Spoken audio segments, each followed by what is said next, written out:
Welcome to another Disney analysis video, everyone. This is Federo, and today I want to talk to you about Maui from the Disney movie Moana. In my opinion, Maui was Disney's last real man, although he certainly doesn't start off that way. Don't jump the gun thinking this is going to be some no true Scotsman about what I think a quote-unquote real man is supposed to be. When I say real man, what I'm talking about is how his story authentically portrays a broad spectrum of life-changing internal struggles that determine every man's life course. What gives a man pride? What does it mean to be worthy? What is the good, and how do you serve it? What must a man look to for moral guidance? Is being bound to responsibility constricting or liberating? Practically every one of his scenes explores the highs and lows of male maturation, illustrating an essential lesson that the world ought to know about men, and that men ought to prepare to face in their own lives. Maui's story is a quest for purpose, and the wrong turns men take in pursuit of it, due in no small part to their upbringing. It is also a lesson on the desire for acceptance and where men should seek it. That being said, we have to start our analysis briefly in the middle of the movie. We learn that Maui's parents threw him into the sea upon his birth, condemning him to death. The cruelty of this injustice is unbelievable. He was innocent. He had no capacity for evil or any moral action that would have warranted a death sentence. Seemingly without reason, the people who granted him life saw fit to take it away from him. Why then was he created? Even after being saved by the ocean and given power by the gods, this question would haunt him as he performed feat after feat in service of humanity. But why linger on it? Why should he be so obsessed with gaining the approval of humanity? Before exploring that, I think it would be interesting to do a retrospective of Maui's introduction into the story with our knowledge of his past. To recap, Maui has been trapped on this desolate island for 1,000 years after stealing the heart of Te Fiti, a stone which creates life that he intended to give to humanity. So it's no wonder his first interaction with a human in a millennium leads directly into the song You're Welcome. First and foremost, the song appears to be Maui patting himself on the back, but with his past woven in, it is actually Maui in his most pitiful state. Just before his number, he demonstrates this by correcting the title that Moana gave him. Maui, shapeshifter, demigod of the wind and sea, I am Moana Hero of men. What? It's actually Maui, shapeshifter, demigod of the wind and sea, hero of men. I interrupted from the top. Hero of men. Go. Moana referred to him as a demigod, and yet he was more concerned with being referred to as hero of men. Already he places his demigod status beneath his status as humanity's savior. However, Moana immediately shuts him down by claiming he is not her hero and commanding him to return the heart of Te Fiti he stole. Now, we can permit ourselves to have just a little sympathy for Maui here. Imagine you risked stealing from a god the power to create life itself, spent 1,000 years in solitude as a punishment, only for some uppity teenager to be like, nah, I don't want it, take it back. You'd be pretty pissed, I'd imagine. However, how he deals with this anger is pretty pathetic. I see what's happening, yeah. You're face to face with greatness and it's strange. You don't even know how you feel. It's adorable. Well, it's nice to see that humans never change. Really makes you wonder if he treated all humans this condescendingly. Did he always lecture them on how to feel? Here is Moana confronting him with his misdeed that has endangered all of humanity, and all he can do is give a laundry list of all the great things he did for humanity. I think a lot of us know someone like this, who obsesses over their virtues to never address their faults. See, Maui isn't the bad guy for stealing the heart. Moana is the bad guy for being ungrateful. How many other problems has Maui caused for humanity that they've scolded him for like Moana is doing now? Did he always twist their justified criticisms into accusations of ingratitude? Was what he did never enough for humanity, as he claims, or was the approval and praise they provided never enough to assuage his insecurity? We don't really know what happened between Maui and humans to make him feel like they didn't appreciate him. I mean, he ends the song by saying to Moana, it's her day to say she's welcome, and proceeds to steal her boat as payment for his totally selfless deeds. What if he was doing more than they asked for to keep them reliant on him, or worse, to lay a moral claim on their love and devotion? If you think this sounds like me reaching, simply observe Maui's behavior immediately after their fight with the Kakamora. After their escape, he once again condescends to Moana while explaining wayfinding. Funnily enough, his description of how to be a wayfinder is perfectly contrasted with how he's lived his life up until now. Sailing. It's called wayfinding, princess. It's not just sails and knots. It's seeing where you're going in your mind. Knowing where you are by knowing where you've been. Has Maui reflected on where he's been? Does he know where he is in life now? Where is his life going? After stating that Moana will never be a wayfinder like him, the ocean responds by paralyzing him with a leftover Kakamora blow dart. Maui is forced to rely on Moana's ability to learn from him in order to continue their journey. However, he insists on being harsh, critical, and pranking her in the process. Nope. Nope. No. Tried that one already. You're measuring the stars, not giving the sky a high five. He relishes any chance to interfere with her growth as a human, independent of his care and protection. He can't be the hero of men if men can take care of themselves. His spiritual wayfinding is soon after called into question during his brawl with the crab Tamatoa. His shapeshifting isn't working right. It's not that he can't shapeshift, his transformation is random and done in quick succession. The randomness is understandable as a metaphor. He can't decide what kind of man he's supposed to be. It's the frequency of changes that's really telling.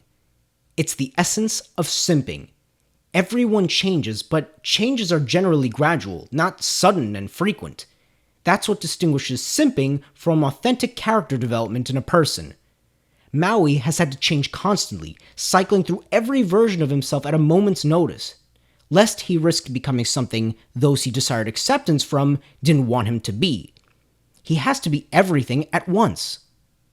But the toll his constant self-erasure has taken on him is so bad that he can't even fully commit to his choices anymore, becoming two different halves of the same fake person.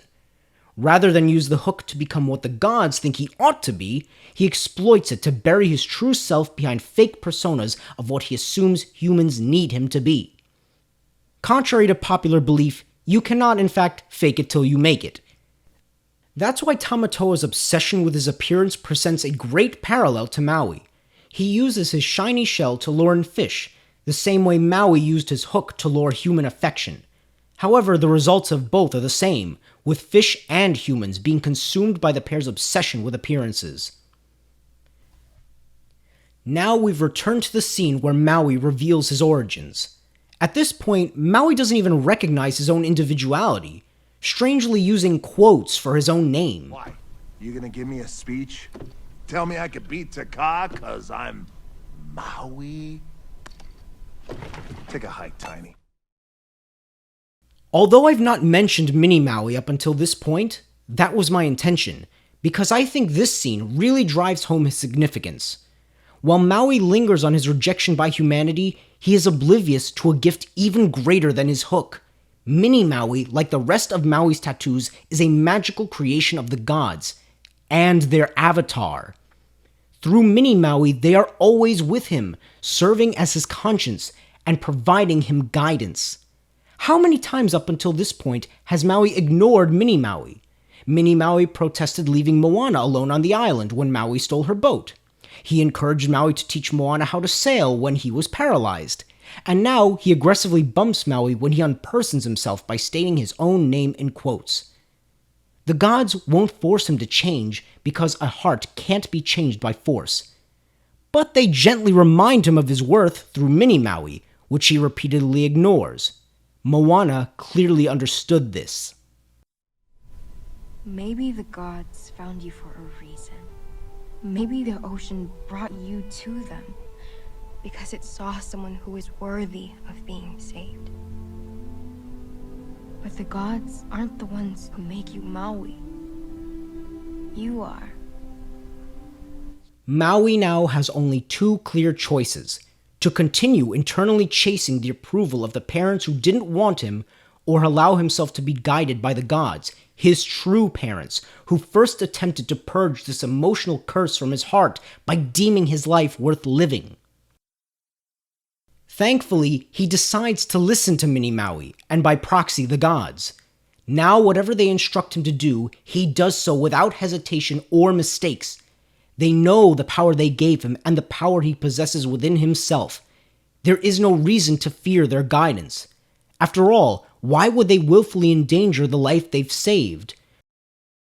No longer tethered to his need to be needed, Maui further demonstrates his renewed confidence by teaching Moana how to properly wayfind, providing gentle correction when necessary, and never doing more than she needs him to do. Now comes the moment of truth. Although Moana and Maui are entering the fight against Takao with clear heads, things quickly go south as the lava monster gains the upper hand.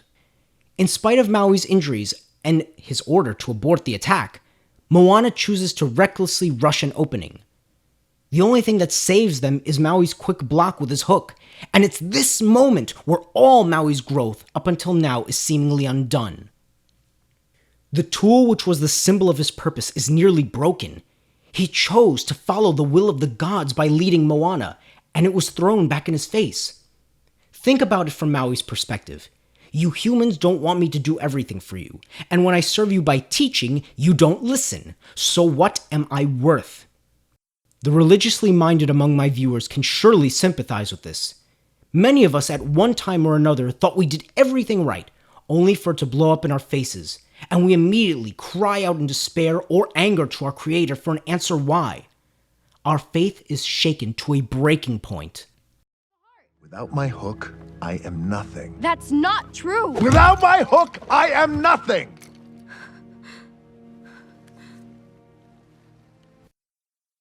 Without a higher purpose, a man has no incentive to be anything more than he currently is. Maui cannot afford to lose his hook. To do so would be to relive the emotional and spiritual death he suffered as a baby, especially since Moana's recklessness would have had him once again dying for nothing. Maui probably thinks, why would the gods try to destroy the gift they gave me? Was my life not a gift as well? Do they want to destroy me for no reason too, like my parents did? Would Moana have cared if I died back there? Why does everyone seem to want me dead? We are only here because you stole the heart in the first place. He is so swallowed up in self-pity, he refuses to accept that Moana is right, that it was his own choices that led to this moment. Once upon a time, I might have used the argument that men check out of society when they aren't appreciated, and no amount of encouragement, shaming, or calling upon duty would restore Maui's will, which was destroyed by humanity's ingratitude. But that belief would be founded on false premises. As far as we know, humanity never asked Maui to steal the heart for them. Moana rightly blames him for the situation they're in since he chose to steal the heart in the first place. No one made him do it, but he is bitter anyway for not having had his sacrifice accepted. You cannot force an offering on an unwilling party and then blame them for what the rejection of that offering costs you. He doesn't want to be saddled with what should always be expected of God-fearing men, to take personal responsibility for their actions and always strive to make meaningful sacrifices. So he leaves Moana and the gods behind, choosing to serve nothing. But when you serve nothing, what can you be but nothing? This is the primary reason I believe that Maui returns to save Moana. With no hook, no powers, and no avatar of the gods to guide her, she still trusts in their judgment that she will find a way to restore the heart and order to the world. As she states in her song before this scene, the call isn't out there at all, it's inside me. It's like the tide, always falling and rising. Our potential may feel great at moments and diminished at others, and so can the feeling of our Creator's presence in our lives. Do we believe in their existence only when our belief in them yields the intended results? Is it always unjust when we fail or don't get what we want? Should Maui and Moana only serve the gods if the gods satisfy their desires? In that case, who is the god and who is the servant? Knowing the answer to these questions is all I believe could have solidified the resolve of both characters. They know they can die. They can lose everything. They don't care. They trust that the gods chose them because their potential would carry them forward to their goal. They've seen how far they've already come. Going back to her song, Moana states, "I've delivered us to where we are. I will journey farther. I am everything I've learned and more. Still it calls me." The call of the gods have carried them this far. What reason do they have to doubt them? This leads us to the final section of my analysis, where Maui is redeemed. So far, Maui has shown an immense amount of ingratitude for someone who claims to have felt so unappreciated. He rejected praise of his life's worth by both the gods and Moana. He snubbed Moana constantly despite her liberating him from his desolate island. And he has regarded his hook as a tool to serve himself and his own mortal desires, not a way to honor the gods through his works. Accepting that the hook was not made for him, he readily sacrifices it in order to protect Moana and restore what he had stolen. He finally uses it the way it ought to be used. Like the saying goes, "The Lord giveth, and the Lord taketh away." Disarmed as he was, he still continued to taunt Taka and draw her wrath away from Moana. He fearlessly stares death in the face for the gods, as powerless as any mortal, and was saved in the end. His identity was no longer tethered to the tool which he thought he needed to exist. I'm sorry about your hook. Well, hook, no hook. I'm Maui. His recommitment to serving the gods and restoring order to the world quelled Taka's wrath and inspired Te Fiti to restore her true form. Maui's apology is more than what it appears. As a baby, he did not choose to become a demigod. It was a responsibility thrust upon him, as are most responsibilities a young man is first given. Now as a mature adult, he freely chooses to accept those responsibilities because he understands their nature and importance. Maui's theft of the heart was the ultimate insult to the gods. He deemed humanity as more worthy of the power of creation itself, placing them above the gods who gave him everything. What more could humanity give him above the gods who gave him both life and purpose? His apology to Te Fiti is yet another restoration of order inside himself. He understands who he must serve and why, and so the hook he was gifted to serve is restored to him. Here's where my Christian lens kicks in. I think we can drop the gods moniker simply for God, because it's simply mincing words at this point. And I know what you might be thinking, especially the atheists in the audience. I thought this was an anti-simping video. All you're arguing is that men should simp for God. Aren't you being hypocritical?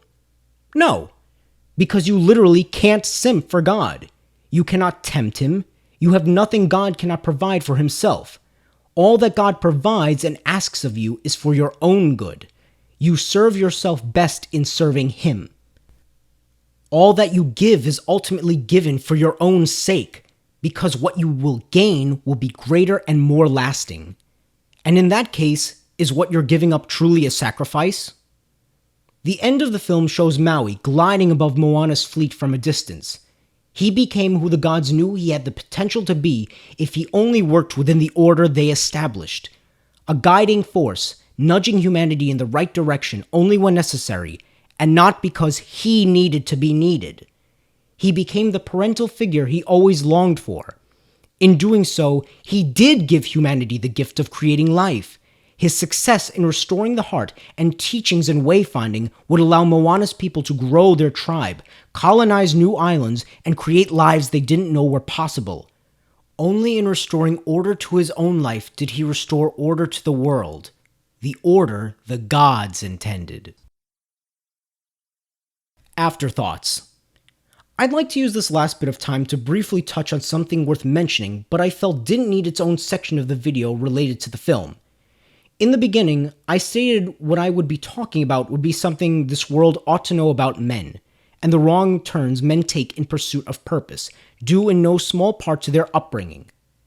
Men in the audience, think back to when you were a baby. Did you see your parents as parents, or as giant gods who provided for and protected you? Your parents are your first gods, instilling you with the lessons and values you need to carry you through life. Likewise, their judgment feels like death. What was so heart-wrenching about Maui's birth is that he doesn't even know why he was abandoned to die. Without an understanding of why his parents tried to kill him, He cannot bring himself to place blame upon them for their actions, clinging to the hope that they could have loved and raised him had something been different. And so he does the same for himself. By refusing to forego his parents' love and condemn what they did as evil, he justified his own abandonment of responsibility. He ignored the call of the gods and sought the approval of man, and by proxy his parents, who were his first gods. Now, I know this applies to both men and women, but for our purposes, I'd like to focus on men, as the past several decades of our social climate have seen so many reimaginings of what quote-unquote true masculinity is, that most men like Maui are feeling directionless. Unfortunately, none of these men will be whisked up by a god and given superpowers, and many of the social safety nets like churches, communities, and even families, which serve as bumpers to course correct them, have been eroded. The first and best thing we can do for future men is to become parents who, like Maui, accept the responsibility of reflecting the will of our God. They need to be instilled from a young age by their parents with a sense of purpose, and be socialized into a community which expects a lot so that it has a lot to respect. An ounce of prevention is worth a pound of cure. While the story of Maui is an extreme and blatant case of cruelty, we would be wise not to ignore the daily small evils we speak and do that can chip away at our children's sense of self-worth. Avoid to the best of your ability any treatment, behaviors, or language that might make your sons feel unwanted, inadequate, or impotent. Let your sons bear all they can with their own strength and always encourage them to go a little further. Remind them that their life is a gift to serve not man, but God.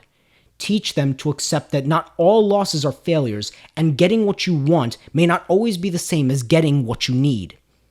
Only when men decide to look higher than earth will they stop seeking purpose through it. As C.S. Lewis once said, aim at heaven and you will get earth thrown in. Aim at earth and you will get neither. Thank you all for watching. If you liked this video, I would really appreciate it if you'd hit the like button, subscribe to my channel, and share this video around. Also follow me on Gab and BitChute. Links are in the description. Thanks, guys.